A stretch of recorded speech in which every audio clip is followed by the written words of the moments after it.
nó mà để cho con đó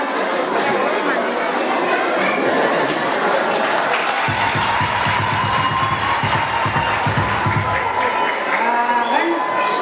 cái đôi đó để ôi cho bên dài xuống rồi không ạ vẫn cho bên dài xuống mà tìm ra đây cái nằm ăn của con vừa nó tỏ riêng nó có mặt gần con ở đây thì thực vắng nó thế là cả rồi còn mấy cái của con bé để cho ra thế kìa cả rồi đây gan người này điang con là mình này à đây là mà đây con chỉ gọi ra thế mình chả cầm nhà thứ quần đây là mới bà điều gì cái bia ngồi trong nó ngào lặt cái bia dần thế cái gì đó thế đây là mới bà điều gì đây hoặc là nó mà bé cấm nó có thiết chuyên chứ cái chiếc là nó mà bé cấm nó có thiết chuyên chứ mà bé thế mới có giỏi rồi và qua vô cô ta quan chiếc nó là đi mà giỏi thế là mới đều ở mấy là anh cái loại đạt trẻ cái trẻ này càng nhà thứ vậy loại đạt trẻ quê luôn nè kia gần nước quá mẹ là gói được là ngay orang jalan bangai ke dekat. Jangan kena sureran dua kali. Dua mencari ke. Lawa ngai ke dekat jalan. Misalnya aku kalau ada ke. Mana ada udah.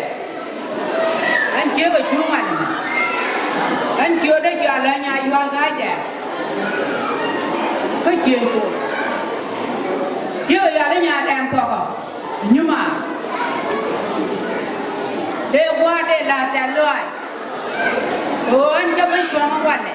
đây cái này mẹ chân định nó có kia nhỉ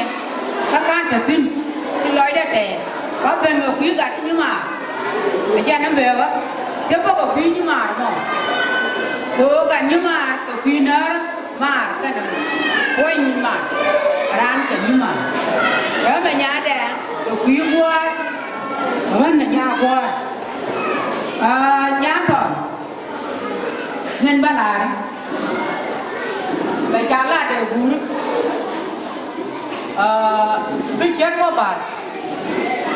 giờ con đi của thế là con nhắm cái gì ta ra này chúng nuôi kẹt đây cái chia cái uống mọi chuyện nó cả luôn mình chạy đi cha có mùa giờ này quý rồi chút bây giờ đang này kia bây giờ thì bữa trắng về chúng mẹ kể thế này đồng nó phải ra xin cứ làm rồi con trắng về nhiều mà để xin là phải ra nhà đi ăn vua nhà nó tỏ ra mà trầm cái nhà cũ mẹ mua nhà nó tỏ ra mà trầm cái đây có quay được không chắc là anh cả thế này có quay được không chưa gần nữa là nè cái nó ra phải chưa là báo được không này năm rồi lúc này là con nó cũng rồi cha cái được cha bà khác của nó bị thế này cái chuyện thế là này cha bảo cái nhà của cha ra không biết đặt đó ở trên nhà đó dưới này nhà đấy thì chơi đó mà làm nhà chúng nó cái kia mình thế rồi cứ để à vậy cái chú kia nhà đồ tin này mà dân nó đâu biết cái nhưng nó người kia hay ai kia biết cái ôi hút trà la đó hút ai chết trà được nghe chắc chứ không có nhá cái chưa mua cái chiếc là nhật thế đến ngay cô đấy không hút dân em mua cho được cái gì gắn cái quả